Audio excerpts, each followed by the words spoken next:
तुम्ही धान्या म्हणला जिथं दगड खाल्ली. इकडे येताना सुद्धा लई जणाचे शिव्या श्राप घेऊन शिरूर तालुक्यात यावं लागायचं मागच्या 10 वर्षात. तुमच्यासाठी तुमचे लेकरा, तुमच्या लेकराला कुठल्या नावाने, कुठल्या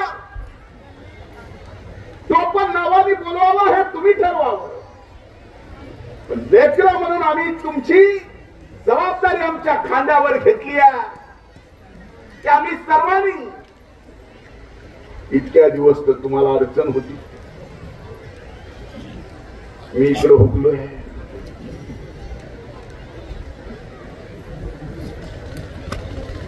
म्हणून इकडे येताना सुद्धा लई जणाचे शिव्या श्राप घेऊन शिरूर तालुक्यात यावं लागायचं मागच्या 10 वर्षात.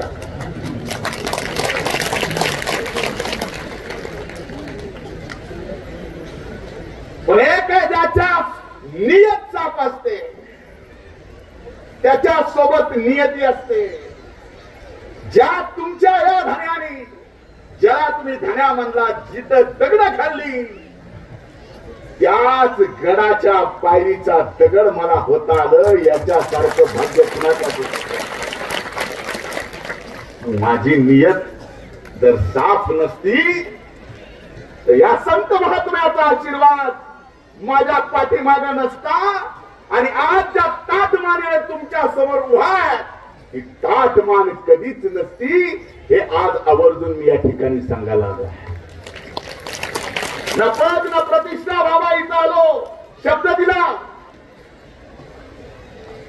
शब्द फक्त 5 खोल्याच्या गेस्ट हाऊसचा होता, आता 4 कोटी मिळाले. रुपयाची एक त्या कोटीची एक खोली आहे. तसं नाही आहे. पण हे कशासाठी केलं? आज आपण भगवानकडे पाहता, ऐश्वर्य संपन्न गणिनाथ गडाचा विकास चालू आहे, जगत नारायण गडाचा विकास चालू आहे. पण ही छोटी छोटी जी तीर्थस्थळ आहेत आमच्यासाठी तीर्थरूप आहेत, ही छोटी छोटी तीर्थस्थळ सुद्धा विकसित झाले पाहिजेत. आणि ते विकास होताना त्याचा फायदा ह्या भक्त जनांना झाला पाहिजे, एवढीच प्रामाणिक भावना मी सतीशवर रागवलो. ते खरं,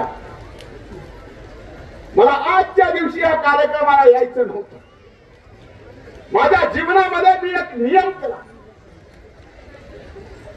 आज भलेही पुण्यतिथीच्या समाप्तीच्या कार्यक्रमाला मी आलो असेल, कदाचित इथून पुढच्या काळात दरवर्षी पुण्यतिथीला येईल.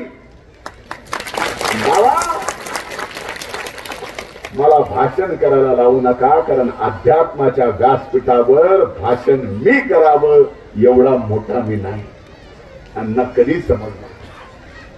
म्हणून आज सतीशला बोलताना सुद्धा हेच सांगितलं की आजच्या दिवशी कार्यक्रम नको, कार्यक्रम अशा दिवशी घे की ज्या दिवशी बाबांच्या स्थळाचा विकास होतोय.